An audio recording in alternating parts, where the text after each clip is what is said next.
Yo, what's up mga kaibigan? Nalina tayo magkwentuhan. Kanina nga ay muling nakuha ng Los Angeles Lakers ang panalo dahilan upang umabante na sila sa tuktok ng Western Conference with a perfect 3-0 record. Nakapagtala si Anthony Davis ng kanyang pangatlong sunod na game kung saan gumawa siya ng mahigit 30 points. Habang sa LeBron naman matapos ang descending performance sa first 2 games ay pumutok nga sa game na ito at pinakitang hindi pa siya nagde-decline at nagtala ito ng 32 points, 14 rebounds and 10 assists triple-double, including ang 16 points na nanggaling sa fourth quarter.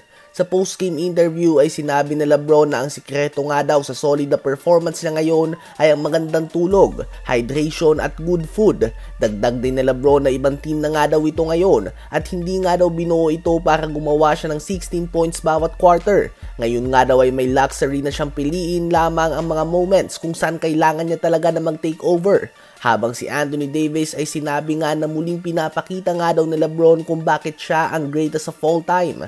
Dagdag din ni AD ay naipapakita nga daw nila ngayon sa lahat na ibang team na sila ngayon kahit na halos may same roster lamang sila. Si Rui Hachimura naman ay sinabi na ang malaking pinagkaiba at dahilan kung bakit pala MVP ang laruan ni Anthony Davis ngayon ay dahil mayroon na nga daw silang system ngayon. Hindi ko nga alam subalit mukhang sapul nga dito si Darvin Ham na last season ay 4 na beses na tinalo ng Sacramento Kings ang Lakers, habang si JJ Redick nga ay tinalo na ito kahit na may DeMar DeRozan na sa kanyang pangatlong game pa lamang as a coach. Multiple adjustments nga ang ginawa niya at ng coaching staff. Kaya naman malaking credit nga sa kanyang malinis na record bilang coach at ginawa niya din ito laban sa mga legit playoff contenders mga kaibigan. Ano ba masasabi niyo tungkol dito? Ngayon ay tumungo naman tayo kay Tyrese Haliburton, one of the future great point guards ng NBA, o kaya naman noon lang ito. Maalat nga ang kanyang shooting sa first 2 games ngayong season. Laban sa Knicks ay 0 points and 5 assists lang siya on 0 of 8 shooting sa field at 0 of 7 shooting sa 3-point line with team worst negative 23 na plus-minus. Sa first 2 games niya ngayong season ay nagtala siya ng 1 of 16 shooting sa 3 points. Ganun pa man, posible nga bang epekto ito ng mga injury niya?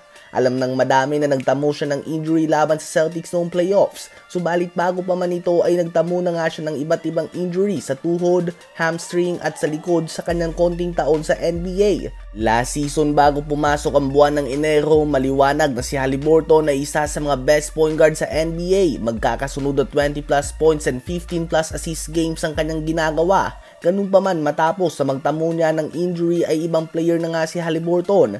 Since January 9 ay lumagapak na nga sa 30.8% ang kanyang 3-point percentage. Bumagsak na din sa 9 assists per game ang kanyang average mula sa 12.8. Tila ba may pinaghalo nga siya na Chris Paul at Curry noon. Subalit ngayon ay tila ba malaki pa nga ang agwat sa kanya ng tulad nila Trae Young, Tyrese Maxey at LaMelo Ball tuwing healthy ito. Sa palagay nyo ba ay makakabalik pa sa pagiging all-star sa Eastern Conference ngayong season si Tyrese Haliburton?